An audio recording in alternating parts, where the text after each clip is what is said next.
நாம் இதுவரை பார்த்தது யோசேப்பு சிறையிலேருந்து விடுதலை ஆகிட்டான். 7 வருஷம் நல்ல விளைச்சல் இருக்கும்னு முன்னறிவிச்சிருக்கிறான். அதுக்கப்புறம் 7 வருஷம் பஞ்சம் உண்டாயிருக்கும்னு சொல்லியிருக்கேன். ஸோ 7 வருஷம் நல்ல விளைச்சல் முடிஞ்சிருச்சு. அந்த 7 வருஷ காலத்தில் எத்தனை % டேக்ஸ் போட்டான்? 20% டேக்ஸ் போட்டு கலெக்ட் பண்ணி அதுக்கு பண்டசாலைகளை தனியாக அமைச்சு அந்தந்த பட்டணங்கள்கிட்ட அவன் தானியத்தை ஏராளமாய் சேர்த்து வச்சுட்டான். ஸோ 7 வருஷ செழிப்பு முடிஞ்சதுக்கப்புறம் பஞ்சம் துவங்குது. அதோட அந்த அதிகாரம் முடிஞ்சது. இப்போது பஞ்சம் இங்கே மட்டும் இல்லை, அந்த கானான் தேசம் மொத்தத்துலேயும் இருக்குது. இந்த சம்பவத்தை பற்றி ஸ்தேவான் தன்னுடைய பிரசங்கத்தில் அதை குறிப்பிட்டு சொல்லுகிறதை நம்ம பார்க்க முடியும். அப்போஸ்தலர் நடபடிகள் 7வது அதிகாரம் 9-13 வரைக்கும். அப்போஸ்தலர் 7:9-13 வரைக்கும். அந்த கோத்திர பிதாக்கள் பொறாமை கொண்டு யோசேப்பை எகிப்துக்கு கொண்டு போகும்படி விற்று போட்டார்கள். தேவனோ அவனோட கூட இருந்து எல்லா உபத்திரவங்களில் நின்றும் அவனை விடுவித்து எகிப்தின் ராஜாவாகிய பார்வோன் சமூகத்திலே அவனுக்கு கிருபையும் ஞானத்தையும் அருளினார். அந்த ராஜா அவனை எகிப்து தேசத்திற்கும் தன் வீடு அனைத்திற்கும் அதிகாரியாக ஏற்படுத்தினான். பின்பு எகிப்து கானான் என்னும் தேசங்களில் எங்கும் பஞ்சமும் மிகுந்த வருத்தமும் உண்டாகி நம்முடைய பிதாக்களுக்கு ஆகாரம் கிடையாமற் போயிற்று. அப்பொழுது எகிப்தில் தானியம் உண்டென்று யாக்கோபு கேள்விப்பட்டு நம்முடைய பிதாக்களை முதலாந்தரம் அனுப்பினான். இரண்டாம் தரம் யோசேப்பு தன்னுடைய சகோதரருக்கு தன்னை தெரியப்படுத்தினான்.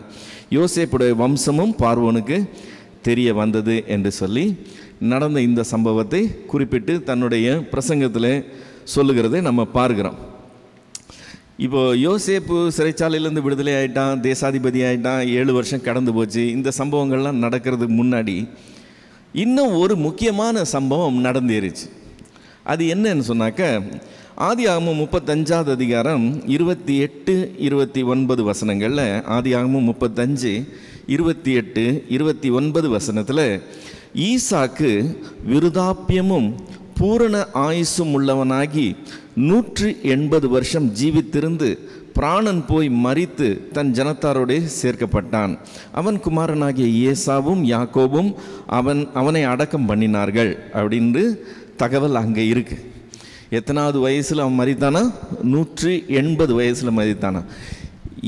ஈசாக்குக்கு 180 வயசுன்னு சொன்னால் ஏசாவுக்கும் யாக்கோபுக்கும் எத்தனை வயசு இருக்கணும்? ஈசாக்கு 60 வயசாக இருக்கும்போது தான் இவங்க 2 பேர் பிறந்தாங்க. ஸோ 60 மைனஸ் பண்ணோம். 180ல் 60 போச்சுன்னா ஏசாவும் யாக்கோபும் 120 வயசு உள்ளவங்களாக இருக்கிறாங்க. இப்போ யாக்கோபுக்கு 120 வயசுன்னு சொன்னாக்க யோசேப்புக்கு என்ன வயசு இருக்கணும்? யாக்கோபுக்கும் யோசேப்புக்கும் 91 வயசு வித்தியாசம். ஏன்னா 91வது வயதில் யோசேப்பு பிறந்தான்றது நம்ம ஏற்கனவே கணக்கு பார்த்துருக்கோம்.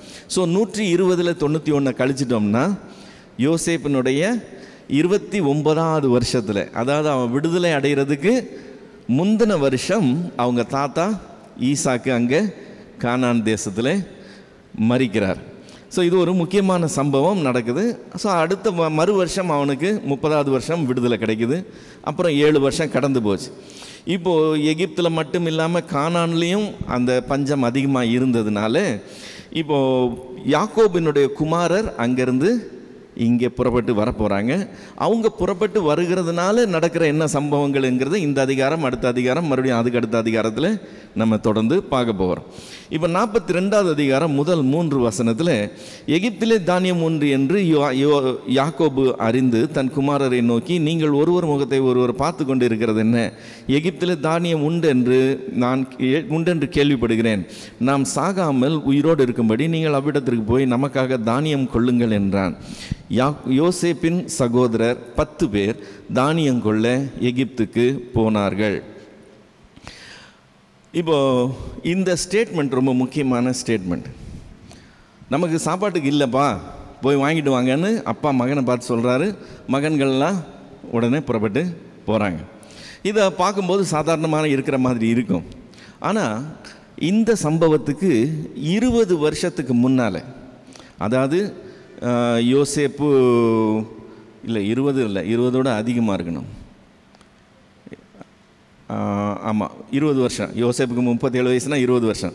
20 வருஷத்துக்கு முன்னாலே யோசேப்பு 17 வயசு பையனாக இருந்தப்போ யாக்கோபினுடைய நிலைமை ஒரு ஐஸ்வர்யவானாகவும் வலிமை மிகுந்தவனாகவும் இருந்ததை நம்ம பார்க்குறோம். ஏன்னா யாக்கோபினுடைய குமாரர் இவன் இங்கே எப்ரோனில் இருக்கும்போது அவங்க சீகேமில் போய் எங்கே பிரச்சனை உண்டாச்சு அந்த பிரச்சனை பண்ண இடங்கள்லே இவங்க போய் ஆடு மேய்க்கக்கூடிய அளவுக்கு இவங்களுக்கு இன்ஃப்ளூயன்ஸ் இருந்தது. அந்த பிரதேசம் மொத்தமும் இவங்களுடைய அதாவது இவங்க டாமினேட் பண்ணி இருக்கிறாங்க. இந்த தேசமே எபிரேயர்களுடைய தேசம்னு சொல்லக்கூடிய அளவுக்கு இவங்க ஒரு பெரிய குடும்பமாக அங்கே இருந்தாங்க. எப்போது? ஒரு 20 வருஷத்துக்கு முன்னால்.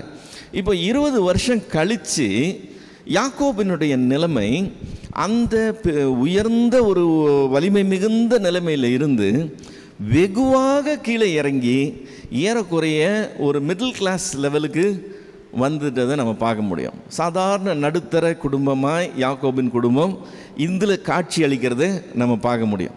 வீட்டில் தானியம் இல்லை, போய் தானியம் வாங்கிட்டு வாங்கன்னா அந்த ஸ்டேட்மெண்ட் என்ன சொல்லியிருக்கணும்? யாக்கோபின் குமாரர் தங்கள் வேலைக்காரர்களையும் வண்டிகளையும் எடுத்துக்கிட்டு தானியம் வாங்க போனாங்கன்னு இருந்திருக்கணும். அது அப்படி இல்லை, யாக்கோபுடைய குமாரர் மட்டும் புறப்பட்டு போகிறாங்கன்னு இருக்குது.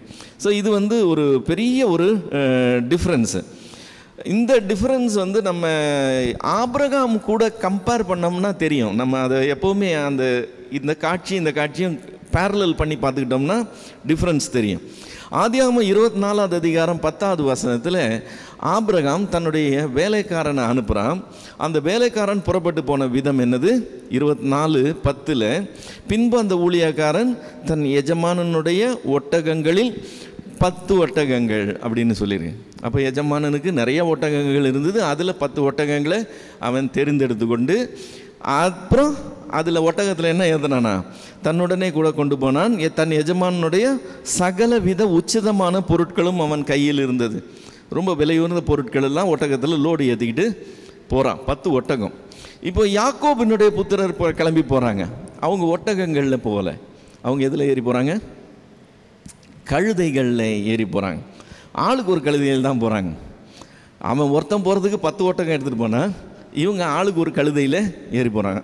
ஸோ அந்த காட்சியை பக்கத்தில் வச்சு பார்க்கும்போது எவ்வளோ தூரத்தில் இருந்தவங்க எவ்வளோ தூரம் இறங்கி வந்திருக்கிறாங்கன்றது ஈஸியாக தெரியும். இப்போ 4வது 5வது வசனத்துக்கு வந்தோம்னு சொன்னால் யாக்கோபுக்கு மனசுக்குள்ளே ஒரு பயம் இருக்கிறது தெரியும். யோசேப்பின் தம்பியாகிய பென்னிமீனுக்கு ஏதோ மோசம் வரும் என்று சொல்லி யாக்கோபு அவனை அவன் சகோதரரோடு அனுப்பவில்லை. கானான் தேசத்தில் பஞ்சம் உண்டாயிருந்தபடியால் தானியம் கொள்ள போகிறவர்களுடனே கூட இஸ்ரவேலின் குமாரரும் போனார்கள். பொது ஜனத்தோட ஜனமாக சாதாரணமாக மாறிட்டாங்க. இவங்க அந்த லெவலில் இருந்த குடும்பமாக இப்போ தெரியல, ரொம்ப லெவல் இறங்கி வந்தது போல் தெரியுது. பென்னிமீனுக்கு ஏதாவது மோசம் வந்துருமோன்னு இவனுக்கு ஒரு பயம் இருந்துச்சு. ஏன்னா இன்னொரு பிள்ளை செத்து போச்சு நான் நினச்சிக்கிட்டு இருக்கிறான். இந்த பிள்ளைய நம்ம சாக கொடுக்கூடாது. ராகேலுக்கு பிறந்த 2 பிள்ளைங்களில் 1 போயிடுச்சு, இதையாவது நம்ம சேஃப்டி பண்ணணுன்ற அந்த மைண்ட் அவனுக்கு இருக்குது. 6வது வசனத்துக்கு வந்தோம்னா யோசேப்பு அத்தேசத்து அதிபதியாக இருந்து தேசத்தின் ஜனங்கள் யாவருக்கும் விற்றான். யோசேப்பின் சகோதரர் முகங்குப்புற தரையிலே விழுந்து அவனை வணங்கினார்கள். இப்போது 20 வருஷத்துக்கு முன்னாடி பார்த்த அந்த சொப்பனம் இங்கே நிறைவேறுது. ஸோ 20 வருஷமாக அவன் அதுக்கு வெயிட் பண்ணிட்டு இருந்தான். இப்போ சொப்பனம் நிறைவேறுது. இங்கே இவனுங்க அப்படி வணங்கி நிற்கும்போது 7லேருந்து 9 வரைக்கும் யோசேப்பு அவர்களை பார்த்து தன் சகோதரர் என்று அறிந்து கொண்டான். அவங்க வந்தாங்க, அவங்க வணங்குறாங்க. யோசேப்பு அவங்கள அடையாளம் கண்டுபிடிச்சிக்கிட்டான், அறிந்து கொண்டான். அறிந்தும் அறியாதவன் போல கடினமாய் அவர்களோட பேசி நீங்கள் எங்கிருந்து வந்தீர்கள் என்று கேட்டான். அதற்கு அவர்கள் கானான் தேசத்திலிருந்து தானியம் கொள்ள வந்தோம் என்றார்கள். யோசேப்பு அவர்களை தன் சகோதரர் என்று அறிந்தும் அவர்கள் அவனை அறியவில்லை. யோசேப்பு அவர்களை குறித்து தான் கண்ட சொப்பனங்களை நினைத்து, இத்தனை வருஷம் ஆகியும் அவனுக்கு என்ன இருக்கு, தெளிவாக ஞாபகம் இருக்குது. நம்ம இப்படி ஒரு கனவு கண்டோம், அந்த சொப்பனம் இன்னைக்கு நிறைவேறுதுன்னு அவனுக்கு நினைவில் இருக்குது. இப்போது யோசேப்பு அடையாளம் கண்டுபிடிச்சிட்டான், அவனுங்க அடையாளம் கண்டுபிடிக்கலன்னா என்ன காரணமாக இருக்கும்னு நினைக்கிறீங்க? யோசேப்பு பஞ்சம் இப்போ இங்கே எகிப்தில் மட்டும் இல்லை, கானான் தேசத்துலையும் இருக்குதுன்னு இவனுக்கு விஷயம் தெரியும். ஏன்னா நிறைய பேர் கானான்லேருந்து வந்து வாங்கிட்டு போயிட்டு இருப்பாங்க. இப்போ கானான்லேருந்து ஆட்கள் வராங்கன்னா தன்னுடைய ஃபேமிலியும் வரும்னு அவன் எதிர்பார்த்துருக்கலாம். ஸோ அவன் அந்த எதிர்பார்ப்போடு இருக்கிறான். நம்ம விற்று போட்ட சகோதரன் இன்றைக்கி தேசாதிபதியாக உட்காந்துருப்பான்னு இவங்க எதிர்பார்க்கறதுக்கு வாய்ப்பே கிடையாது. இவங்க கற்பனை பண்ணி கூட பார்க்காத நிலையில் அவன் இன்றைக்கி உட்காந்துருக்கிறான்.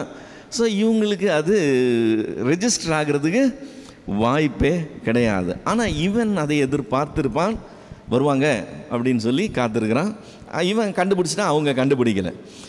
இப்போது இவனுக்கு விடுதலை கிடச்சி இதோட 7 வருஷம், 8வது வருஷம், இது 7 வருஷம் முடிஞ்சிருச்சு, 8வது வருஷம் விடுதலை கிடச்ச பின்னால் இவனுடைய போஸ்டிங் வந்து அதிபதியாக ரொம்ப பெரிய லெவலில் உட்காந்துருக்கிறான்.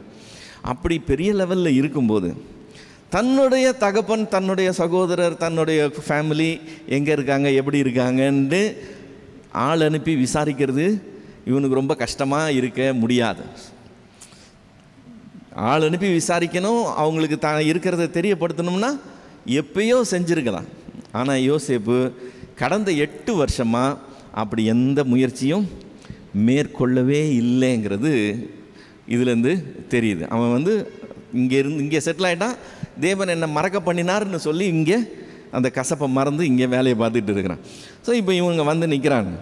இவனுங்களை அவன் கையாண்ட விதம் என்னன்னு சொன்னாக்க, ஃபர்ஸ்ட் ஆஃப் ஆல் அவங்க வாயாலே உண்மையை வர வைக்கணும். செகண்டு, தனக்கு இருக்கிற அந்த பவர், அந்த தனக்கு இருக்கிற அந்த மகிமை, இதை எல்லாத்தையும் வச்சு அவங்கள கலங்கடித்து கொஞ்சம் பிரமிப்புக்குள்ளே நடத்தி அதுக்கப்புறம் தான் யாருன்னு அவங்களுக்கு சொல்லணுன்றது அவனுடைய திட்டமாக இருந்தது. அதனுடைய ஃபஸ்ட்டு ஸ்டெப்பாக அவன் என்ன செய்கிறான், அந்த 9வது வசனத்துடைய பின்பகுதி சொல்லுது, அவர்களை நோக்கி நீங்கள் வேவுகாரர், தேசம் எங்கே திறந்து கிடக்கிறது என்று பார்க்க வந்தீர்கள் என்றான். இப்போ கற்பனை கூட பண்ணி பார்க்க முடியாத ஒரு பெரிய குற்றச்சாட்டை அதிரடியாக அவங்க மேலே திடீர்னு தூக்கி போடுறோம். பையன் எடுத்துக்கிட்டு கடைக்கு வந்தவனுங்களை பார்த்து, நீ வந்து இந்த கடையை எப்படி திருடலான்னு ஐடியா பண்ணி தான் வந்திருக்கிறேன்னு கடைக்காரர் சொன்னார்னா, இவன் இப்போ காசு பழையோட வந்தவன் என்ன செய்வான்ல. ஸோ டோட்டலாக ஷாக் ஆகிற அளவுக்கு ஒரு பெரிய குற்றச்சாட்டை அவங்க மேலே வைக்கிறான். இப்போ இந்த குற்றச்சாட்டுக்கு தண்டனை என்னவாக இருக்க முடியும்? தேசம் எங்கே இருக்குன்னு வேவு பார்க்க திறந்துருக்குன்னு வேவு பார்க்க வந்திருக்கிறாங்கன்னு சொன்னால் அவங்கள பிடிச்சா என்ன செய்வாங்க? ஒரே தண்டனை தான், மரண தண்டனை ஸ்ட்ரைட்டாக. ஸோ இப்போ இவங்களுக்கு நினச்சி கூட பார்க்க முடியாத பெரிய குற்றச்சாட்டு, அதுக்கு மரண தண்டனையை கொடுக்க முடியும். இப்போ யோசேப்புக்கு இருக்கிற அதிகாரத்துக்கும் அவன் இருக்கிற நிலைக்கும் இதை ஸ்பாட்லேயே விசாரித்து ஸ்பாட்லேயே அவனால் அவங்களுக்கு மரண தண்டனையை கொடுக்க முடியும். அந்த ஒரு லெவலில் அவன் இருக்கிறான். இப்போ இந்த பெரிய குற்றச்சாட்டை அவங்க கேட்ட மாத்திரத்தில் இடி விழுந்தது போல் அப்படியே ஆடி போயிடறாங்க. என்ன பதில் சொல்கிறதுனே தெரியல. இப்போது 10 பேர் வந்திருக்கிறாங்க. இந்த 10 பேரை பார்த்து நீங்கள் எல்லாம் வேவுக்காரர்னு சொன்னாங்க, நாங்கள் வேவுக்காரர் இல்லைன்னு அவங்க தான் ப்ரூவ் பண்ண வேண்டிய ஒரு நிர்பந்தத்துக்கு வந்துட்டாங்க. இவங்க வேவுக்காரர் இல்லைன்னு அவன் சாமி தெரிஞ்சிக்க வேண்டிய அவசியமே இல்லை. அவன் குற்றச்சாட்டு சொல்கிறான், இல்லைங்க நாங்கள் நிரபராதிகள், நாங்கள் வேவுக்கு பார்க்க வரலன்னு சொல்லி இவங்க தான் ப்ரூவ் பண்ணோம். இப்போ அந்த ப்ரூஃப் என்ன கொடுக்கறது? இவங்கக்கிட்ட இருக்கிற ப்ரூஃப் ஒன்றே ஒன்று தான். என்னது? நாங்கள் 10 பேரும் சகோதரர்கள். இப்போ ஒரு குடும்பத்தை சேர்ந்த 10 சகோதரர்கள் வேவு பார்க்க புறப்பட்டு வர்றதுங்கிறது நடக்கவே நடக்காது. இப்போ ஒரு ஊரில் இருந்து எல்லாரும் வந்திருக்காங்க, இவங்கெல்லாம் ஒரே ஊர் ஆளுங்கன்னா கூட பாசிபிலிட்டி இருக்குது. ஆனால் ஒரே குடும்பத்தை சேர்ந்த 10 பேர் வேவு பார்க்குறதுக்கு வர்றாங்கன்றது பாசிபிலிட்டியே கிடையாது. எந்த குடும்பமும் அப்படி செய்ய முடியாது. ஸோ அவங்க அதை யூஸ் பண்ணுறாங்க 10-11 வசனங்களில். அதற்கு அவர்கள், அப்படி அல்ல ஆண்டவனே, உமது அடியாராகிய நாங்கள் தானியம் கொள்ள வந்தோம். நாங்கள் எல்லாரும் ஒரே தகப்பனுடைய பிள்ளைகள், நாங்கள் நிஜஸ்தர், உமது அடியார் வேவுக்காரர் அல்ல என்றார்கள். இப்போ இவங்க ஒரு உண்மை சொல்லிட்டாங்க. என்னென்னு? நாங்கள்லாம் பிரதர்ஸ்ன்னு சொல்லிட்டாங்க. இப்போ இவன் பெரிய போஸ்டிங்கில் உட்காந்துருக்கான். அவங்க சொல்கிறது எல்லாத்துக்கும் சரி சரின்னு சொல்கிறதுக்கு இவன் இல்லை, அவங்கள விசாரிக்கிறதுக்கு இவங்க இருக்கிறான். இவங்க கேட்ட கேள்விக்கு இப்படி பதில் சொன்னோடனே இவன் இன்னும் கொஞ்சம் ப்ரெஷர் இன்க்ரீஸ் பண்ணுறான். அதெல்லாம் இல்லைங்கிறான் எடுத்தெடுப்பில். அதற்கு அவன், அப்படி அல்ல, தேசம் எங்கே திறந்து இருக்கிறது என்று பார்க்கவே வந்தீர்கள். நீங்கள் பிரதர்ஸ்ன்னு சொல்லிக்கிறீங்க, எப்படி தெரியும் நீங்கள் பிரதர்ஸ்ன்னு? நான் ஒத்துக்க முடியாது. நீங்கள் பிரதர்ஸ்ன்னு எனக்கு எப்படி தெரியும்? நீங்கள் வேவுக்காரர் தான், தேசம் எங்கே திறந்துருக்குன்னு பார்க்க தான் வந்திருக்கிறீங்கன்னு ஒரு அழுத்துறான். அந்த அழுத்தின உடனே இப்போ அவங்களுக்கு இன்னும் கூடுதல் தகவல் தந்து தங்களை நிஜஸ்தர்கள் என்று நிரூபிக்க வேண்டிய நிர்பந்தம் ஏற்படுது. இப்போ நாங்கள்லாம் ஒரே தகப்பன் பிள்ளைங்கன்னு சொன்னாங்கல்ல, இப்போ இன்னும் டீட்டெயில்ஸ் கொடுக்கணும். என்ன டீட்டெயில்ஸ் கொடுக்குறாங்க? 13வது வசனம். அப்பொழுது அவர்கள், உமது அடியாராகிய நாங்கள் 12 சகோதரர்கள். ஃபஸ்ட்டு பாயிண்ட் வருது. இதுக்கு முன்னாடி என்ன சொன்னாங்க? நாங்கள்லாம் பிரதர்ஸ்ன்னு நிறுத்திக்கிட்டாங்க. இப்போ டோட்டல் நம்பர் சொல்கிறாங்க, 12 சகோதரர். கானான் தேசத்தில் இருக்கிற ஒரு தகப்பன் புத்திரர். இளையவன் இப்பொழுது எங்கள் தகப்பனிடத்தில் இருக்கிறான், ஒருவன் காணாமற் போனான், மீதி 10 பேர் இங்கே நிற்கிறோம். கணக்கு சொல்கிறானுங்க. இப்போ டீட்டெயில்ஸ் எக்ஸ்ட்ராவாக வருது. இப்போ இந்த டீட்டெயில் கூட உண்மைதான் எப்படி தெரியும்? நீ ஏதோ கதவை அள்ளைய விடுவேன், எப்படி தெரியும்? இவன் நீங்கள் தான் ப்ரூவ் பண்ணோம். இப்போ அடுத்த ஸ்டெப்பு இன்னும் ஒரு அழுத்துறான். என்ன செய்கிறான்? 14 17 வரைக்கும் யோசேப்பு அவர்களை நோக்கி, உங்களை வேவுக்காரர் என்று நான் சொன்னது சரி, நீங்கள் இல்லைன்னு சொல்கிறீங்க, ஆனால் நான் சொல்கிறது தான் கரெக்டு, நீங்கள் வேவுக்காரர் தான். இப்போ நீங்கள் ப்ரூவ் பண்ண என்ன செய்யணும்? உங்கள் இளைய சகோதரன் இங்கே வந்தால் ஒழிய நீங்கள் இங்கிருந்து புறப்படுவது இல்லை என்று பார்வோனின் ஜீவனை கொண்டு ஆணையிட்டு சொல்லுகிறேன். இதனாலே நீங்கள் சோதிக்கப்படுவீர்கள். உங்கள் சகோதரனை அழைத்து வரும்படி உங்களில் ஒருவனை அனுப்புங்கள்.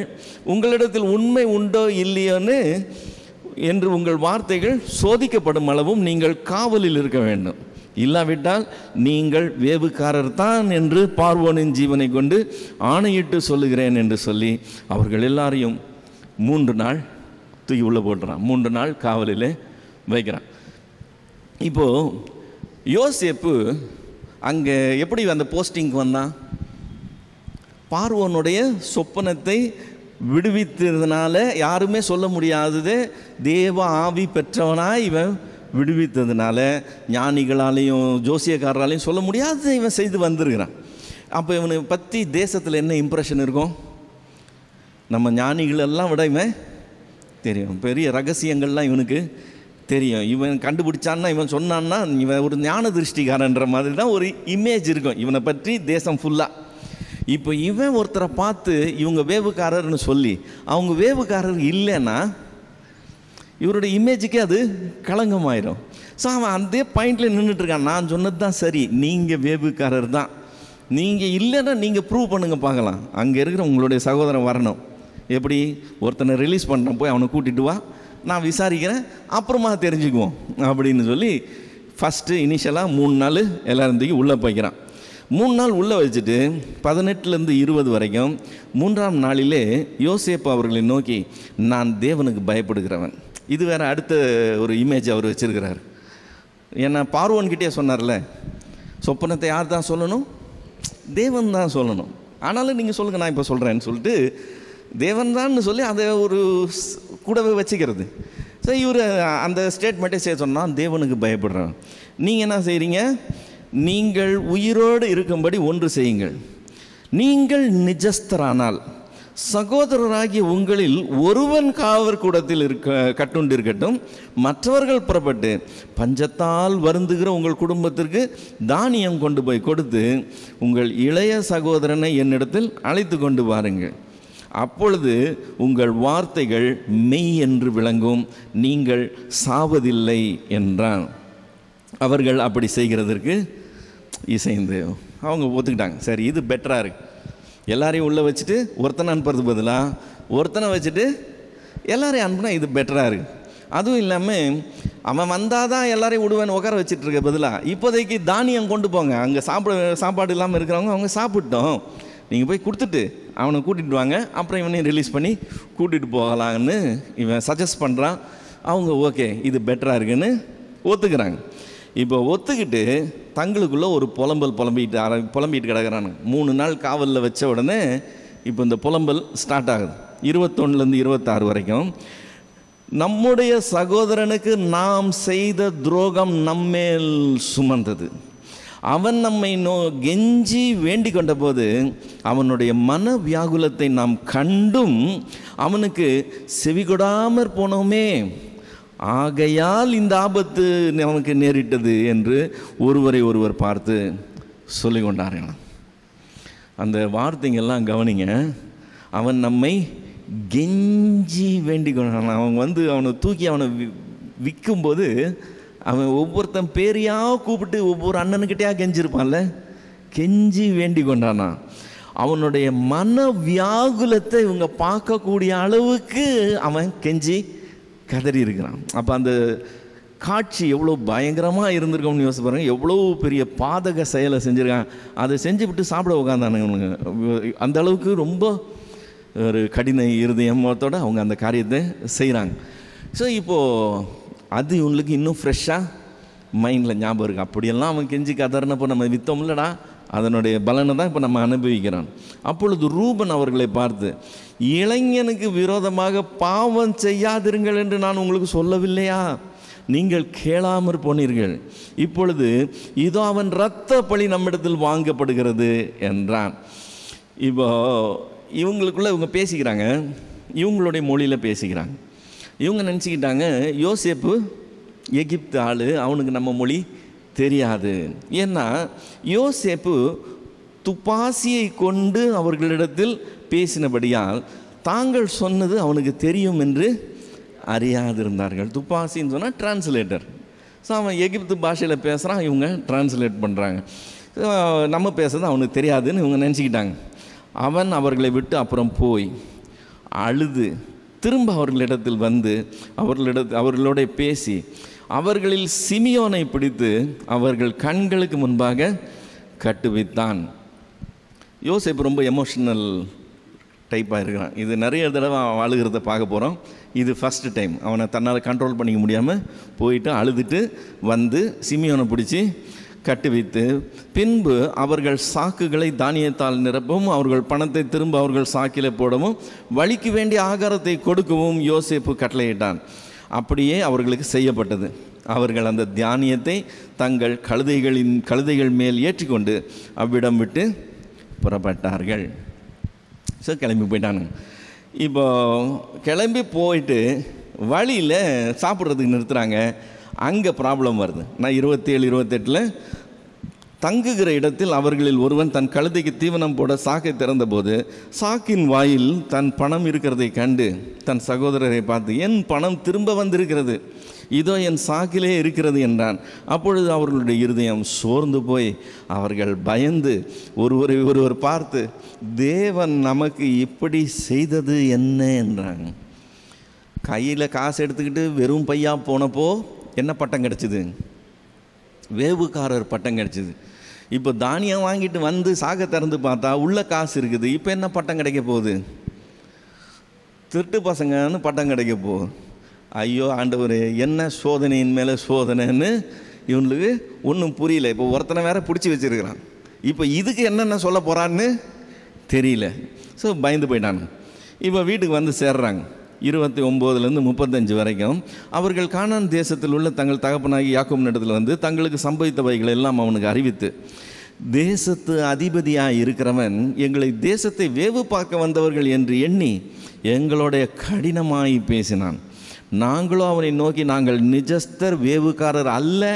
நாங்கள் 12 சகோதரர், ஒரு தகப்பன் புத்திரர், ஒருவன் காணாமற் போனான், இளையவன் இப்பொழுது கானான் தேசத்தில் எங்கள் தகப்பனிடத்தில் இருக்கிறான் என்றோம். அப்பொழுது தேசத்தின் அதிபதியானவன், நீங்கள் நிஜஸ்தர் என்பதை நான் அறியும்படி உங்கள் சகோதரில் ஒருவனை என்னிடத்தில் விட்டு பஞ்சத்தில் வருந்துகிற உங்கள் தானியம் வாங்கி கொண்டு போய் கொடுத்து உங்கள் இளைய சகோதரன் என்னிடத்தில் அழைத்து கொண்டு வாருங்கள். அதனால் நீங்கள் வேவுக்காரர் அல்ல என்பதை நான் அறிந்து கொண்டு உங்கள் சகோதரனை விடுதலை செய்வேன். நீங்கள் இந்த தேசத்திலே வியாபாரமும் பண்ணலாம் என்றான் என்று சொன்னார்கள். அவர்கள் தங்கள் சாக்குகளில் உள்ள தானியத்தை கொட்டுகையில், இதோ அவனவன் சாக்கிலே அவனவன் பணமுடிப்பு இருந்தது. அந்த பணமுடிப்புகளை அவர்களும் அவர்கள் தகப்பனும் கண்டு பயந்தார்கள். ஒரு சாக்கில் தான் இருக்குன்னு பார்த்தா எல்லா சாக்கை திறந்தால் எல்லா சாக்கிலையும் இருக்குது. என்ன நடக்குதுன்றது இப்போ தெரியல. இப்போ யாக்கோபு சொல்கிறான் 36 38 வரைக்கும், அவர்கள் தகப்பனாகிய யாக்கோபு அவர்களை நோக்கி, என்னை பிள்ளையற்றவர்களாக்குகிறீர்கள். ஃபஸ்ட்டு யோசேப்பு இல்லை, செகண்ட் இப்போது சிமியோன் இல்லை, மூணாவது பென்யமீனையும் கொண்டு போக பார்க்குறீங்க. அவர் லிஸ்ட் அழகாக லைனாக போடுறார். பென்யமீனையும் கொண்டு போக பார்க்குறீங்க.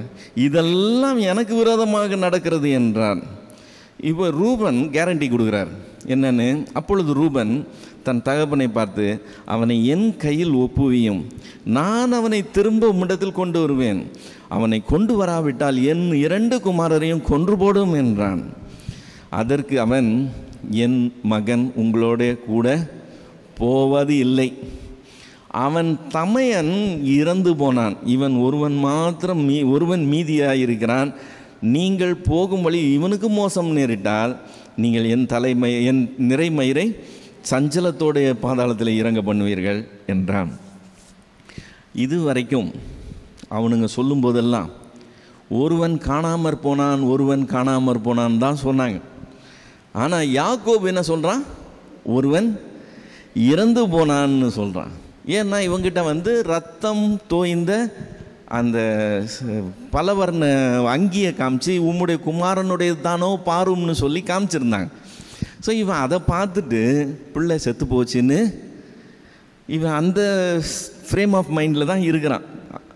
ஆனால் அவனை உயிரோட வித்த இவனுங்களுக்கு தான் தெரியும் அவன் சாகலைன்னு. அதனால் இவனுக்கு என்ன ஸ்டேட்மெண்ட் மெயின்டைன் பண்ணுறானுங்க, காணாமற் போனான் மெயின்டைன் பண்ணுறாங்க.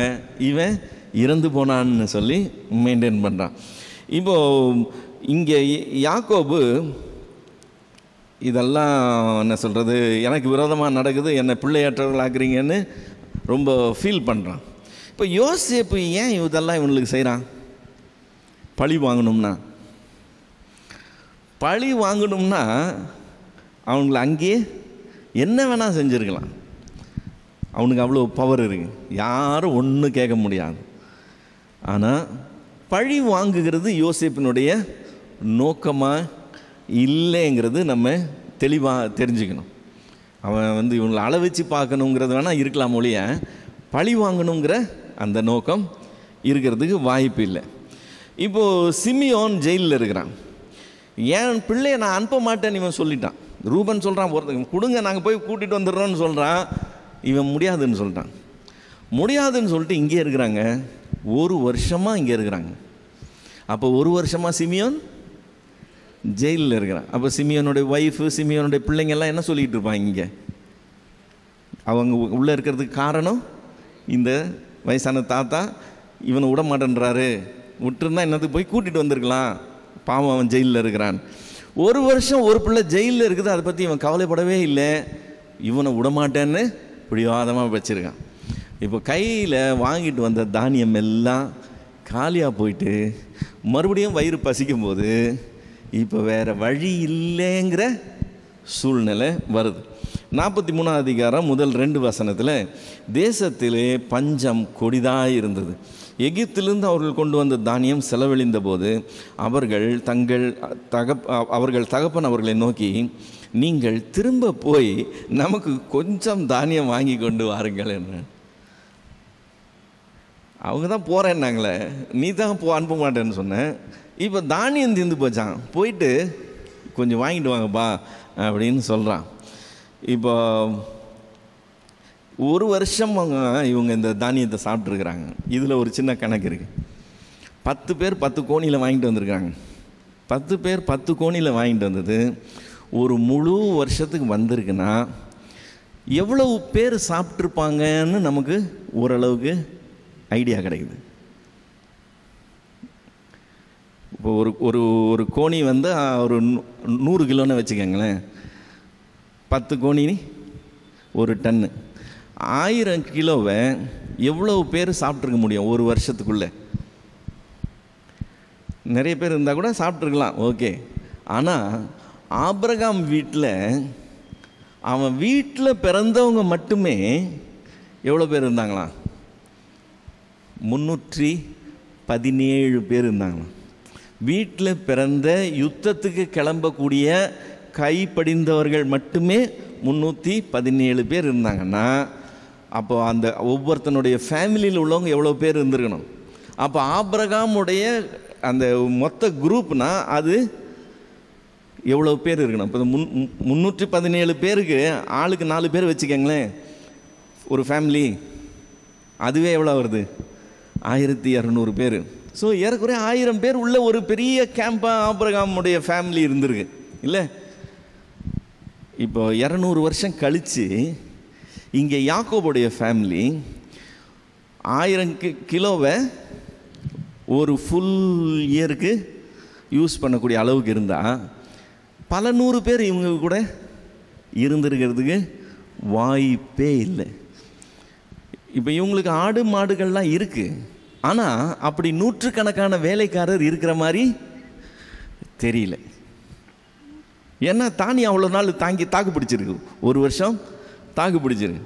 ஸோ அப்படி சொன்னோடனே 3லேருந்து 5 வரைக்கும், 43வது அதிகாரம் 3லேருந்து 5 வரைக்கும், அதற்கு யூதா, உங்கள் சகோதரன் உங்களுடைய கூட வராவிட்டால் நீங்கள் என் முகத்தை காண்பதில்லை என்று அந்த மனுஷன் எங்களுக்கு சத்தியமாய் சொன்னான். அவன் அப்படியெல்லாம் சொல்லலை. அவன் சொன்னது என்னது? நீங்கள் கொண்டு வந்தீங்கன்னா தான் நீங்கள் நிஜஸ்தர்னு நம்புவேன், அப்போ தான் இவனை விடுவேன்னு பிடிச்சி வச்சுருக்கான், அது மட்டும்தான். ஆனால் இவன் எப்படி சொல்கிறான்? எங்கள் சகோதரனை நீர் எங்களோட கூட அனுப்பினால் நாங்கள் போய் உமக்கு தானியம் வாங்கி கொண்டு வருவோம், அனுப்பாவிட்டால் நாங்கள் போக மாட்டோம். ஏன்? இல்லாமல் போனாங்கன்னா என்ன ஆகும்? மீதி பேரையும் உள்ளே வச்சுருவான். அதனால் அதெல்லாம் ரிஸ்க்கு. ஒருத்தன் உள்ளே இருக்கிறான், நாங்கள் போய் நாங்களும் மாட்டிக்க முடியாது, நாங்கள் போக மாட்டோம், அனுப்புனா போகிறோம். உங்கள் சகோதரன் உங்களோட கூட வராவிட்டால் நீங்கள் என் முகத்தை காண்பதில்லை அந்த மனுஷன் எங்களோட சொல்லியிருக்கிறான் என்றான். இப்போ யாக்கோபுக்கு கேட்குறான். அவருக்கு இன்னும் அந்த கிராவிட்டி ஆஃப் சிச்சுவேஷன் சரியாக விளங்காதது மாதிரி அவர் கேட்குறாரு. 3வது வசனம் 6வது வசனம், அதற்கு இஸ்ரவேல், உங்களுக்கு இன்னும் ஒரு சகோதரன் உண்டென்று நீங்கள் அந்த மனுஷனுக்கு சொல்லி ஏன் இந்த துன்பத்தை எனக்கு வருவிச்சிங்க? இப்போ ஸ்டோரியை முதல்ல சொல்லுங்க பார்க்கலாம். இவன் இருக்கிறான்னு நீங்கள் சொல்ல வேண்டிய காரணம் என்ன? ஆரம்பத்துலேருந்து சொல்லுன்னு மறுபடியும் கேட்குறான். வயசானவராச்சேன்னு அவனுங்களும் பொறுமையாக மறுபடியும் சொல்கிறானு. 7வது வசனம், அதற்கு அவர்கள், அந்த மனிதன் உங்கள் தகப்பன் இன்னும் உயிரோடு இருக்கிறாரா? உங்களுக்கு இன்னும் ஒரு சகோதரன் உண்டா என்று எங்களையும் எங்கள் வம்சத்தையும் குறித்து விபரமாய் விசாரித்தான். அந்த கேள்விகளுக்கு தக்கதாய் உள்ளபடி அவனுக்கு சொன்னோம். உங்கள் சகோதரனை உங்களோட கூட இங்கே கொண்டு வாருங்கள் என்று அவன் என்று சொல்லுவான் என்பதை நாங்கள் அறிந்திருந்தோமா அப்படின்னு இவங்க யதார்த்தமான காரியத்தை அவன் நோண்டி கேட்டுக்கிட்டு இருக்கான். அவன் கேட்க நாங்கள் பொய் சொல்ல முடியாது, ஏன்னா ஏற்கனவே பெரிய குற்றச்சாட்டை வச்சுருக்கிறான், ஏதாவது புலிகளி மாட்டிக்க முடியாது. அதனால் நாங்கள் கரெக்டாக கேட்ட கேள்வி பதில் சொல்கிறோம். இவனை கூட்டிகிட்டு வாடான்னு அவன் சொல்லுவான்னு நாங்கள் என்ன கனவா கண்டோம்னு சொல்லி இவங்க கேட்குறான். இப்போது ரூபன் உத்தரவாதம் கொடுத்தப்போ ஏற்றுக்கலை, இப்போ யூதா உத்தரவாதம் கொடுக்குறான். யூதா என்ன சொல்கிறான்? பின்னும் யூதா தன் தகப்பனாகிய இஸ்ரவேலை நோக்கி, நீரும் நாங்களும் எங்கள் குழந்தைகளும் சாகாமல் உயிரோடு இருக்கும்படி நாங்கள் புறப்பட்டு போகிறோம். பிள்ளை ஆண்டனை என்னோடு அனுப்பும், அவனுக்கு நான் உத்தரவாதம் பண்ணுவேன். அவனை என்னிடத்தில் கேளும், நான் அவனை உம்மிடத்தில் கொண்டு வந்து உமக்கு முன்பாக நிறுத்தாமற் போனால் என்னாலும் அந்த குற்றம் என்மேல் இருப்பதாக.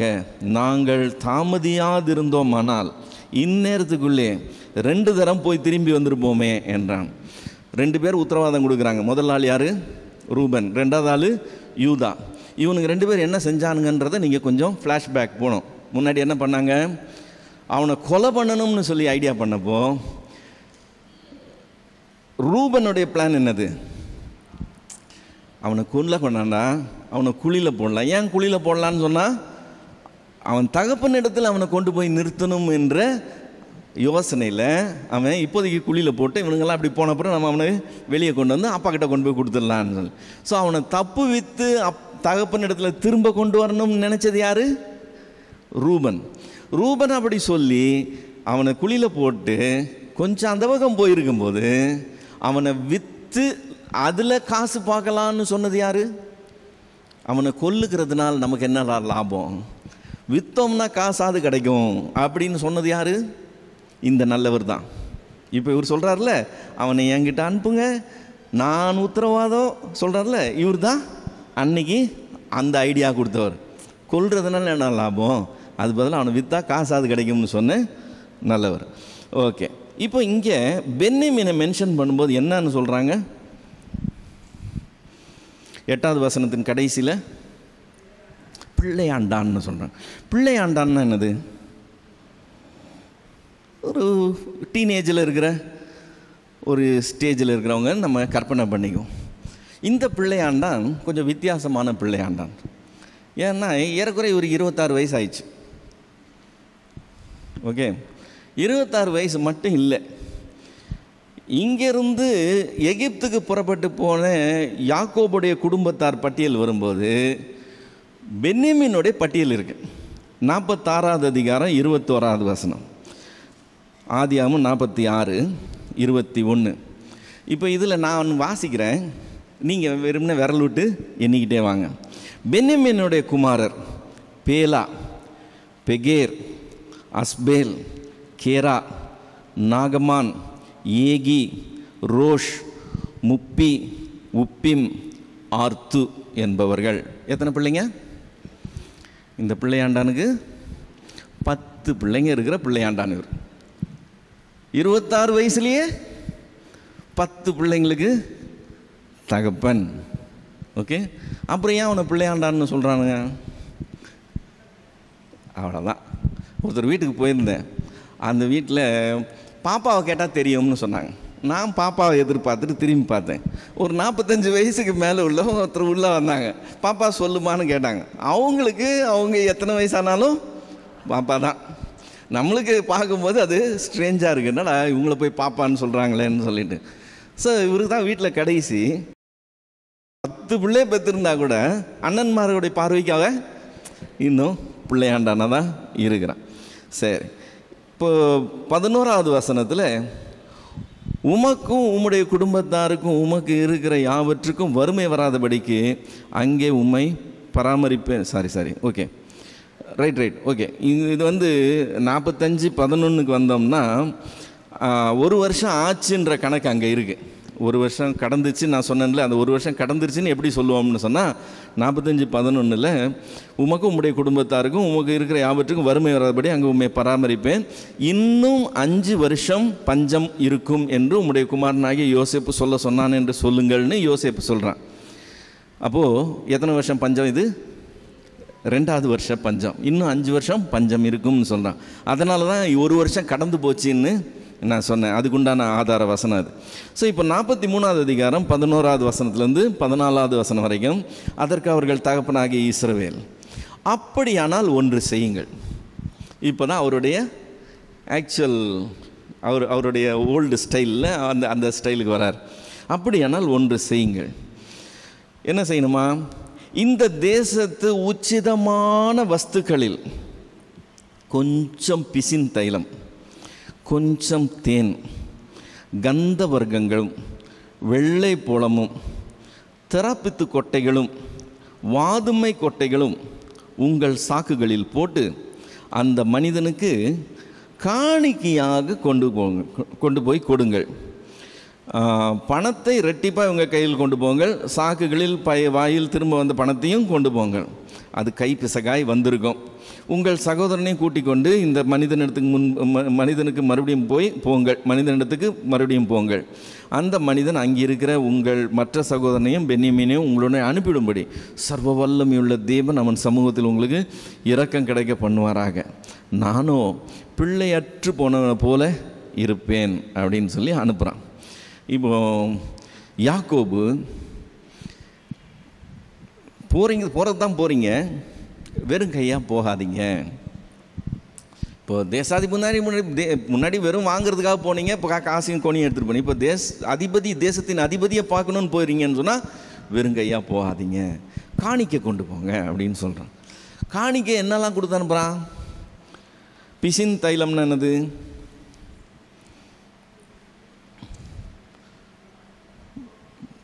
இல்லை, பர்ஃப்யூம் இல்லை. பிசின் தைலம்னா ஒரு மெடிசன் மாதிரி, அதாவது மேலே காயம் பட்டால் நம்ம பூசுவோம் இல்லை, அந்த தைலம் மாதிரி. அது ஒரு தைல வகை, பிசின் தைலம்.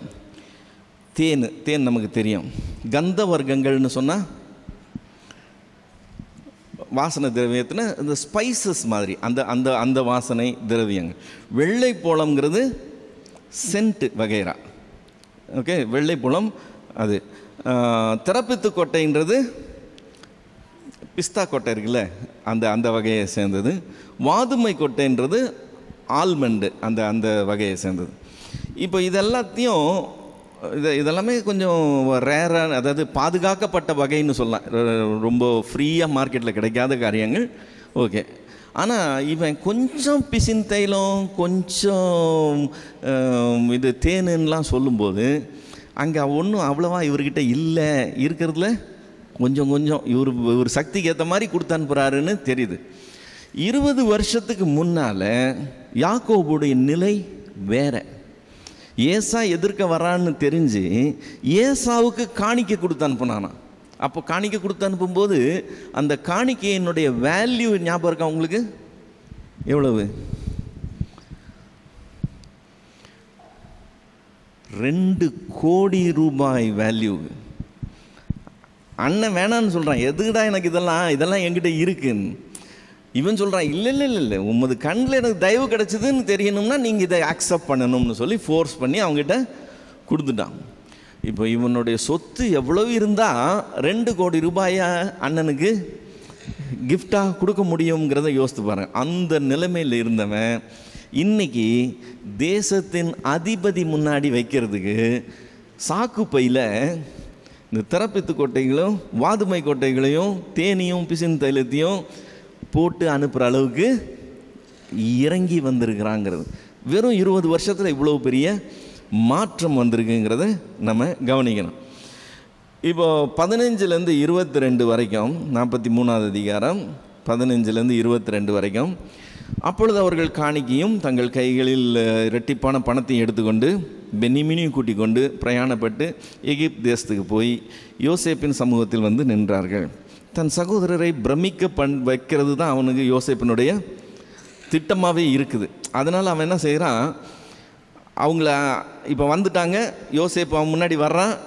இப்போ அடுத்த ஸ்டெப்பு அவங்கள என்ன செய்யணும்னு சொல்லி இவன் பிளான் பண்ணி செய்கிறான். 16வது வசனத்தில், பென்யமீன் அவர்களுடைய கூட வந்திருக்கிறதை யோசேப்பு கண்டு தன் வீட்டு விசாரணைக்காரனை நோக்கி, நீ இந்த மனிதரை வீட்டுக்கு அழைத்து கொண்டு போகணும். இவங்க வந்து இவன் ஆஃபீஸ் எங்கே இருக்குதோ அங்கே வந்து இவனை பார்க்குறதுக்காக வந்திருக்கிறாங்க.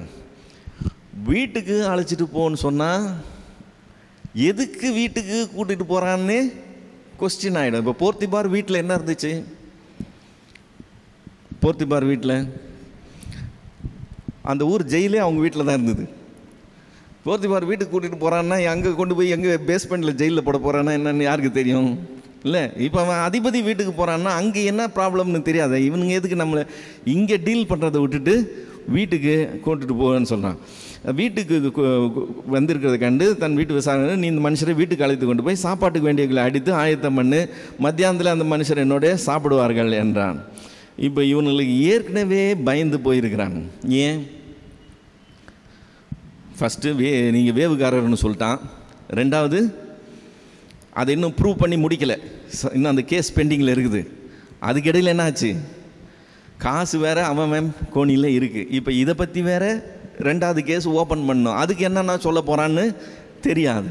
இதெல்லாம் இவ்வளோ பிரச்சனை இருக்கும்போது எதையுமே பேசாமல் இவங்களை வீட்டுக்கு கூட்டிகிட்டு போகடான்னு சொன்னாக்க இவங்களுக்கு எப்படி இருக்கும்? Something terribly wrong. இவனுக்குள்ளே பேசுகிறானுங்க. அப்போ என்ன சொல்கிறாங்க? அவன் தனக்கு யோசேப்பு சொன்னபடியே செய்து அந்த மனிதரை யோசேப்பின் வீட்டுக்கு அழைத்து கொண்டு போனான். தாங்கள் யோசேப்பின் வீட்டுக்கு கொண்டு போகப்படுகிறதையே அவர்கள் கண்டு பயந்து, முன்னே நம்முடைய சாக்குகளில் இருந்த பணத்தின் நிமித்தம் நம்மேல் குற்றம் சுமத்தி நம்மை பிடித்து சிறைகளாக்கி நம்முடைய கழுதைகளை எடுத்துக்கொள்ளும்படி நம்மை கொண்டு போகிறாங்க. போச்சுடா, உள்ளதெல்லாம் முடிஞ்சு போச்சு. இவன் விசாரிக்க கூட கிடையாது, இப்போ நேராக கொண்டு போகிறான், என்ன செய்ய போகிறானோ தெரியலையேன்னு சொல்லி பயப்படுறாங்க என்று சொல்லி யோசேப்பின் வீட்டு விசாரணை காரன் அண்டையில் சேர்ந்து வீட்டு வாசற்படியில், இன்னும் உள்ளே போகிறதுக்கே பயம், ஐயா கொஞ்சம் ப்ளீஸ் இப்படி வாங்கன்னு சொல்லி கூப்பிட்டு வாசப்படியில் நின்றுக்கிட்டு அவங்ககிட்ட கேட்குறானுங்க, ஆண்டவனே, நாங்கள் தானியம் கொள்ளும்படி முன்னே வந்து போனோமே, நாங்கள் தங்கும் இடத்தில் எங்கள் சாக்குகளை திறந்தபோது நாங்கள் நிறுத்து கொடுத்த நிறையின்படி அவனவன் பணம் அவனவன் சாக்கின் வாயில் இருக்க கண்டோம். இதை நாங்கள் திரும்பவும் எங்கள் கையில் கொண்டு வந்திருக்கிறோம். மேலும் தானியம் கொள்ளும்படி வேறே பணமும் எங்கள் கையில் கொண்டு வந்திருக்கிறோம். நாங்கள் முன் கொடுத்த பணத்தை எங்கள் சாக்கில் போட்டது இன்னார் என்று அறியும். ஐயா, அதுலேயும் நாங்கள் நிரப்பராதியா, எங்கள் மேலே மிஸ்டேக்கே கிடையாதுன்னு அவங்ககிட்ட புலம்புறானு. யோசேப்புடைய வேலைக்காரன் அவனை மாதிரியே இருக்கிறான். அவன் சொல்கிற பதில் என்னது? அதற்கு அவன், உங்களுக்கு சமாதானம், பயப்பட வேண்டாம், உங்கள் தேவனும் உங்கள் தகப்பனுடைய தேவனுமாய் இருக்கிறவர் உங்கள் சாக்குகளில் அதை உங்களுக்கு புதையலாக கட்டளையிட்டார். நீங்கள் கொடுத்த பணம் என்னிடத்தில் வந்து சேர்ந்தது என்று சொல்லி சிமியோனை அழைத்து கொண்டு வந்து அவர்கள் விட்டான். இப்போது விஷயம் என்னன்னே சொல்லாமல், உங்கள் அக்கௌண்ட் செட்டில் ஆகிடுச்சுப்பா, உங்களுக்கு என்ன தானியம் கொடுத்தனோ அதுக்குள்ளே பணம் எனக்கு கணக்கில் வந்துடுச்சு, முடிஞ்சு போச்சு, உங்கள் காசு உங்கள்கிட்ட கிடச்சிருக்குன்னா நீங்கள் உங்களுடைய தேவனும் உங்கள் தகப்பனுடைய தேவனும் ஏதோ உங்களுக்கு பண்ணியிருக்கிறார், அதுதான் அது புதையலாக உங்களுக்கு கிடச்சிருக்கு. இவரும் அதே ஸ்டைல்லே அவன் எப்படி ஒரு மெஸ்மரிசம் பண்ணிட்டு பண்ணுறான்னு இமேஜ் க்ரியேட் பண்ணுறான், இவன் அதே மாதிரி மெயின்டைன் பண்ணுறான். அது மாதிரி நடந்துருக்குது, சம்திங் பெருசாக நடந்துருக்குதுன்ற மாதிரி இவன் ஒரு பிக்சர் கொடுக்குறான். அவனை கொண்டாந்து வெளியே விட்டாச்சு.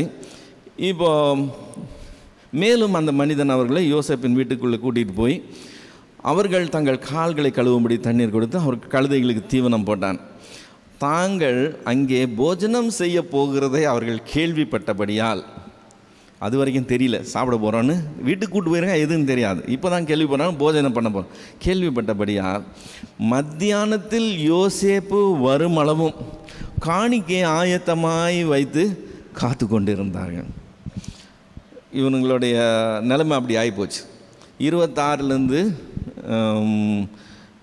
28 வரைக்கும் யோசேப்பு வீட்டுக்கு வந்தபோது அவர்கள் தங்கள் கையில் இருந்த காணிக்கையை வீட்டுக்குள் அவனிடத்தில் கொண்டு போய் வைத்து தரை மட்டும் குனிந்து அவனை வணங்கினார்கள். அந்த சொப்பனம் 2வது தடவை நிறைவேறுது. அப்பொழுது அவன் அவர்கள் சுக செய்தியை விசாரித்து, நீங்கள் சொன்ன முதிர் வயதான உங்கள் தகப்பன் சுகமாய் இருக்கிறாரா, அவர் இன்னும் உயிரோடு இருக்கிறாரா என்று அவர்களிடத்தில் விசாரித்தான். அதற்கு அவர்கள், எங்கள் தகப்பனாகிய உமது அடியான் சுகமாய் இருக்கிறார், இன்னும் உயிரோடு இருக்கிறார் என்று சொல்லி குனிந்து வணங்கினார்கள். இப்போது அவனுக்கு பிள்ளையாண்டான இவர் க்ளோஸ் ரேஞ்சில் பார்க்குறாரு. இப்போ வீட்டுக்குள்ளே எல்லோரும் உட்காந்துருக்குறாங்க. பென்யமீனை கிட்ட பார்க்குறான். 29-30 அவன் தன் கண்களை ஏறெடுத்து தன் தாய் பெற்ற குமாரனாகிய தன் சகோதரன் பென்யமீனை கண்டு, நீங்கள் எனக்கு சொன்ன உங்கள் இளைய சகோதரன் இவன்தானா என்று கேட்டு, மகனே, தேவன் உனக்கு கிருபை செய்ய கடவர் என்றான். யோசேப்பின் உள்ளம் தன் சகோதரனுக்காக பொங்கினபடியினால் அவன் அழுகிறதற்கு இடம் தேடி துரிதமாய் அறைக்குள் போய் அங்கே அழுதான். ஸோ இது செகண்ட் டைம் எமோஷன் கண்ட்ரோல் பண்ண முடியாமல் அவன் உள்ளே போய் அழுதுட்டு வரான். இப்போது எகிப்தியர்கள் தங்களை ரொம்ப உயர்ந்தவர்களாகவும் எபிரேயர்களை ரொம்ப தாழ்ந்தவர்களாகவும் மதிக்கிறவங்களாக இருந்தாங்க. இவங்க பார்வையில் அவங்க அருவருப்பு மாதிரி, அவங்க செட் ஆக மாட்டாங்க. முக்கியமான காரணம் என்னன்னு சொன்னால், இவனுங்க மாட்டை அடித்து திங்கிறவனுங்க, அவனுங்க மாட்டை தெய்வமாக கும்பிடுறாங்க. அதனால் இவனுங்க இவங்க செய்கிறதெல்லாம் அருவருப்புன்ற மாதிரி தான் அவங்களுக்கு ஃபீலிங். இப்போ இது அடுத்த 2 வசனத்தில் தெரியுது. பின்பு அவன் தன் முகத்தை கழுவி வெளியே வந்து தன்னை அடக்கி கொண்டு போஜனம் வையுங்கள் என்றான். எகிப்தியர் எபிரேயரோடே சாப்பிட மாட்டார்கள். அப்படி செய்வது எகிப்தியருக்கு அருவருப்பாக இருக்கும். ஆகையால் அவனுக்கு தனிப்படவும் இவர்களுக்கு தனிப்படவும் அவனோடே சாப்பிடுகிறத எகிப்தியருக்கு தனிப்படவும் வைத்தார்கள். ஸோ அந்த சொசைட்டியில் இருந்த டிஃப்ரென்ஸு இதில் தெரியுது. இப்போ இவனை வரிசைப்படுத்தி உட்கார வைக்கிறான். எப்படி?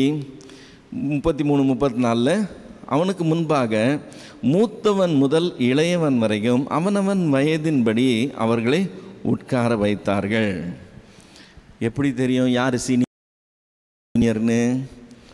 அதுவும் அவங்களுடைய ஒரு பிரம்மையை இன்னும் அதிகப்படுத்துறதுக்காக இவர் செட்டப் இவருடைய ஞான திருஷ்டினால் இவர் சொல்கிற மாதிரி, இவன் பெரியவன், அவன் அடுத்தவன் இவனுக்கு தான் தெரியுமே அண்ணன் மாதிரி யாருன்னு சொல்லி, அவங்களுக்கு தான் தெரியாது இவன் தான் யோசேப்புன்னு சொல்லி அதை ஃபுல்லிங் எக்ஸ்டெண்ட்டுக்கு அவன் யூஸ் பண்ணுறான். வயதின்படி அவர்களை உட்கார வைத்தான். அதற்காக அவர்கள் ஒருவரை பார்த்து ஆச்சரியப்பட்டார்கள். அவன் தனக்கு முன் வைக்கப்பட்டிருந்த போஜனத்தில் அவர்களுக்கு பங்கிட்டு அனுப்பினான். அது ஒரு ஹானர் மாதிரி. தனக்குன்னு அது இவனுக்கு இது பண்ணதில் சர்வ் பண்ணதில் இருந்து ஒரு ஷேர் அனுப்புறது. இப்போ நம்ம பிரசாதம்னு சொல்கிறாங்கல்ல, அதாவது படைச்சதுலேருந்து கொஞ்சத்தை எடுத்து கொடுக்கறது. அது மாதிரி அந்த ராஜாவுடைய இதிலேருந்து ஒரு ஷேர் வருதுன்னு சொன்னாக்கா அது பெரிய ஹானர் மாதிரி. தானியல் டைமில் ராஜாவுடைய இதுலேருந்து இவனுக்கு வருதுன்னு சொல்கிறது ஒரு பெரிய காரியம். ஸோ இங்கே இவனுடைய ஷேர்லேருந்து அவங்களுக்கு அனுப்புகிறான், போஜனத்தை பங்கிட்டு அனுப்புனான். அவர்கள் எல்லாருடைய பங்குகளை பார்க்கலாம். பென்யமீனுடைய பங்கு 5 மடங்கு அதிகமாக இருந்தது. அவர்கள் பானம் பண்ணி அவனோடைய சந்தோஷமாக இருந்தார்கள். சந்தோஷமாக இருக்க வைக்கணுங்கிறது தான் அவனுடைய காரியம். கூடவே அடுத்த காரியமும் பிளான் பண்ணிட்டான். ஸோ அடுத்த அதிகாரம் வரும்போது அவனில் இன்னும் போட்டு துவைச்சி எடுக்கிறதுக்கு ரெடியாக இருக்கிறான். அவனுக்கு அது தெரியாது. அப்பா பிரச்சனை இல்லை, இது வரைக்கும் சீமையானை கூட்டிகிட்டு ஊருக்கு கிளம்பிடலான்னு அவங்க ஆயத்தமாக இருக்கிறாங்க. ஸோ நம்ம நெக்ஸ்ட்டு இதுக்குள்ளே போகும்போது அந்த டீட்டெயில் பார்க்க முடியும்.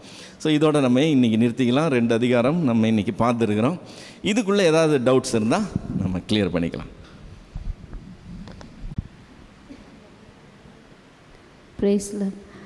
தேசத்திலே பஞ்சம் கொடிதான் இருந்தது அப்படின்னு போட்டிருக்கு. ஆனால் எப்படி இவங்களுக்கு இவ்வளவு உச்சிதமான வஸ்துகள், பிசின் தைலம், கந்தவர்க்கம், இதெல்லாம் எப்படி இவங்க கையில் இருந்தது? பஞ்சம்னு சொல்லும்போது புசிக்கிறதுக்கு உண்டான தானிய வகைகள் இருக்குது பார்த்தீங்களா? இப்போ நமக்கு பஞ்சம்னா என்னது? மழை பொய்த்து போகுது, நமக்கு அரிசி விளையலை, கோதுமை விளையலைன்னு சொன்னாக்க நாட்டில் பஞ்சம் வந்துடும். முந்திரி பருப்பு விளையலைன்னா பஞ்சம் வருமா? என்ன தான் பஞ்சம் வந்தாலும் முந்திரி பருப்பு அவைலபிளாக தான் இருக்கும். ஏன்னா அதை நம்ம எடுத்து 3 வேளைக்கு சாப்பிட போகிறது கிடையாது. அது கொஞ்சம் கொஞ்சம் இருக்கிற ஐட்டம் எல்லார் வீட்லேயும் இருக்கும். ஆனால் பஞ்சம் வந்ததுன்னு சொன்னால், அரிசி கிடைக்காம போச்சுன்னு சொன்னாக்க, தானியம் விளையலைன்னு சொன்னாக்க அது கதையே வேறு. அந்த மாதிரி போன வாரம் கூட ஒரு கொஷின், யோசேப்போட கர்த்தர் இருந்தார், காரிய சித்தி உள்ளவனாக இருந்தான், கிருபை அளிக்கப்பட்டது, அவனுக்கு தயவு கொடுக்கப்பட்டது, அவனுடைய காரியங்கள்லாம் வாக்கிய பண்ணினார்னு சொல்லி யோசேப்போட கர்த்தர் இருந்தார்னு சொல்லி போட்டிருக்கு. ஏன் ஒரு முறை கூட அந்த சகோதரர் கூட அது இருந்தாருங்கிற ஒரு வார்த்தை இல்லாமல் இருக்குது? ஒருவேளை இருந்திருந்தால் அவங்களும் பாவம் செய்திருக்க மாட்டாங்களா அப்படின்ற ஒரு கேள்வி யார் அவங்க சகோதரன்? அதாவது உங்களையும் என்னையும் பாவம் செய்யாமல் வைக்கிறது ஆண்டவருடைய டியூட்டி கிடையாது. அப்படி செஞ்சாருன்னா அது கட்டுப்படுத்துறது. இப்போ நான் பாவம் செய்யாமல் இருக்கணும்னு சொல்லி எனக்கு அதுக்குண்டான வாய்ப்புகளெல்லாம் எடுத்துகிட்டு அப்படி பண்ணாக்கா அது பேர் கட்டுப்படுத்துறது. இப்போ ஆதாம்கிட்ட அந்த கனியை புசிக்காதேன்னு சொல்கிறார். அவன் பாவம் செய்யாமல் இருக்கணும்னா ஆண்டவர் என்ன செய்யணும்? என்ன செய்யணும்? அவன் புசிக்காதபடி உயரமாக அவன் பறிக்கவே முடியாதபடி அதை தடுக்கணும். அப்படி தடுத்தார்னா என்ன அர்த்தம்? அவனை செய்கிறதுக்கு அவர் அலோவ் பண்ணலன்னு அர்த்தம். அப்படின்னா என்ன அர்த்தம்? அவனுக்கு சுதந்திரம் இல்லைன்னு அர்த்தம் இல்லையா? கர்த்தர் அப்படி கட்டுப்படுத்தி ஆளுகிறவர் இல்லை. நாம் முழு இருதயத்தோட முழு மனதோட தான் தெரிந்து கொண்டு அவரை கீழ்ப்படியணுங்கிறது அவருடைய காரியம். பிசாசுக்கும் தேவனுக்கும் அதுதான் வித்தியாசம். பிசாசு நம்மை கட்டுப்படுத்தும், நம்முடைய சித்தத்தை மீறி அவன் செய்ய வைப்பான். நான் விரும்புகிற நன்மையை செய்யாமல் விரும்பாத தீமையே செய்கிறேன்னு சொன்னால் நான் ஒரு காரியத்துக்கு அடிமையாக இருக்கிறேன்னு அர்த்தம். அது என்னை கட்டுப்படுத்தி ஆளுது. தேவன் நம்மை அப்படி அடிமைப்படுத்துகிறவர் இல்லை. நம்ம அடிமைத்தனத்திலேருந்து விடுதலையாக்கி நமக்கு சுயாதீனத்தை கொடுத்து நம்முடைய சுயாதீனத்தை நம்ம பயன்படுத்தி அவருக்கு நம்ம வாலண்டியராக அடிமைகள் ஆகணும்னு தான் அவர் விரும்புகிறார் இல்லையா. அவர் அடிமைப்படுத்த முடியும், ஆனால் அடிமைப்படுத்துறது இல்லை. ஸோ அவருடைய சகோதரர்கள் தப்பு பண்ணுறாங்கன்னு சொன்னால் தப்பு பண்ணுறதுக்கு வாய்ப்புகள் உண்டு. தப்பு செய்ய மாட்டோம்னு சொல்லி அவங்க நிற்கணும்னு தேவன் எதிர்பார்க்குறார். நமக்கும் அப்படி தான் தப்பு பண்ணுறதுக்கு வாய்ப்புகள்லாம் உண்டு. தப்பு பண்ண மாட்டேன்னு சொல்லி நம்ம நிற்கணும். யோசேப்பு சொல்கிறான்ல, இவ்வளவு பெரிய பொல்லாங்குடன்பட்டு நான் தேவனுக்கு விரோதமாக பாவம் செய்வது அதுக்கு பேர் தான் உத்தமம். அந்த தான் தேவன் எதிர்பார்க்குறார். அவர் நம்மை கட்டுப்படுத்தி ஆழ்ந்தார்னு வச்சுக்கோங்களேன், அப்புறம் மீனிங்கே கிடையாது. புலி பசிச்சாலும் புல்லை திங்காது. அப்போ புல்லை திங்காததுனால அது ரொம்ப விசேஷமானதுன்னு சொல்கிறதுக்கெல்லாம் ஒன்றும் இல்லை. அதால் புல்லை திங்கவே முடியாது. நம்மளால் பாவமே செய்ய முடியாதுன்னு நான் பரிசுத்தமானு சொல்கிறதுல என்ன அர்த்தம் இருக்குது? பாவம் செய்ய முடிந்தும் எல்லாவற்றையும் அனுபவிக்க எனக்கு அதிகாரம் இருந்தும் நான் அதை செய்கிறது இல்லைன்னு சொல்கிறது பேர் தான் பரிசுத்தவான். அதனால் தேவன் ஒரு நாள் எங்கேயுமே யாரையுமே கண்ட்ரோல் பண்ணி அவர் அவங்களுடைய சித்தத்துக்கு விரோதமாக செய்கிறவரே கிடையாது. அதிக வருஷம் கழித்து தான் இங்கே யோசேப்பை பார்க்க வராங்க. அப்போது தோற்றங்கள் மாறி இருக்கும்ல. பென்யமீனை பார்த்தோன்னே இவர் தான் தன்னுடைய தம்பின்னு சொல்லி அவர் எப்படி கண்டுபிடிக்கிறார்? அவனுக்கு தெரியாது. இவங்க கூட்டிகிட்டு வந்ததுனால தான் அவன் பென்யமீன்னு தெரியும். பென்யமீனை தனியாக பார்த்துருந்தான்னு அவனுக்கு கஷ்டம்தான். ஏன்னா ரொம்ப சின்ன வயசில் பார்த்துருப்பான். இப்போ 20 வருஷம் தாண்டினப்புறம் வளர்ச்சி இருக்குது. இவங்கெல்லாம் கொஞ்சம் சீனியரான அண்ணனுங்க, அதனால் அடையாளம் கண்டுபிடிச்சிடலாம். அவன் ரொம்ப சின்ன பையன், அதனால் அவனை கண்டுபிடிக்கிறது கஷ்டம்தான். இவங்க கூட்டிகிட்டு வந்ததுனால தான் அடையாளம், இல்லைன்னா தெரியாது. இல்லை, அந்த அடையாளத்தை எப்படி கண்டுபிடிச்சாங்க? 5 மடங்கு அதிகமாக கொடுக்குறாருல பங்கு, அது எப்படி கண்டுபிடிக்கிறார் அவர்? அதுக்கு முன்னாடி தான் பேசிட்டான்ல, மகனே கர்த்தருடைய கிருபை உன்னோட இருக்கட்டும்னு அவன்கிட்ட பேசிட்டு தானே அதுக்கப்புறமா சாப்பாடு வருது. இன்ட்ரடியூஸ் பண்ணுறாங்க, இவன் தான் உங்களுடைய கடைசி சகோதரனான்னு பேசிடுறான். அதுக்கப்புறம் தான் சாப்பாடு சர்வ் பண்ணுறாங்க. அவர் இந்த அளவுக்கு அண்ணன் தம்பியை ஞாபகம் வச்சுருக்காரு. இந்த 10 பேரில் ஒருத்தர் கூட அவரை கண்டுபிடிக்கிறதுக்கு யோசேப்பு யாருன்னு கண்டுபிடிக்க முடியலைங்களே. அதாவது ஃபர்ஸ்ட் ஆஃப் ஆல் இவன் பெரிய ஆஃபீஸர்ன்ற கேடரில் உட்காந்துருக்கிறான். நம்ம வீட்டு ஆள் அங்கே இருப்பான்னு எதிர்பார்க்க மாட்டாங்க யாரும், சான்ஸே கிடையாது. நம்பர் 1. நம்பர் 2, இவன் ஆஃபீஸர் கெட்டப்பில் இருக்கும்போது இவனுடைய எல்லாமே, இவனுடைய ட்ரெஸ்லேருந்து இவனை சுற்றி இருக்கிற காரியங்கள்லேருந்து எதுவுமே இவங்களோட ஐடென்டிஃபை பண்ணவே முடியாது. அது ஒரு வேஷம் கட்டின மாதிரி இருக்கும்ல. இப்போ ராஜாவாக இருந்தால் அவன் சாதாரணமான மாதிரியாக இருப்பான், அவனுடைய ட்ரெஸ்ஸு அவனுடைய செட்டப்பே வேறு மாதிரி இருக்கும். இவன் ராஜாவுக்கு சமமாக அந்த இடத்துல அதிபதியாக உட்காந்துருக்கிறான்னா ரொம்ப ராயலாக ஒரு மாதிரி டிஃப்ரெண்ட்டாக இருப்பான். ஸோ சாதாரணமாகவே அவனுடைய முக சாயலை வச்சு இவன் நம்ம ஆளுன்னு கண்டுபிடிக்கிறது கஷ்டம். 2வது அந்த போஸ்டிங்கு, 3வது அந்த ட்ரெஸ்ஸு, அவனுடைய மொத்த சூழ்நிலை இவங்களுக்கு அந்த என்ன சொல்கிறது சொன்னால் கூட நம்ப முடியாதுன்ற அளவுக்கு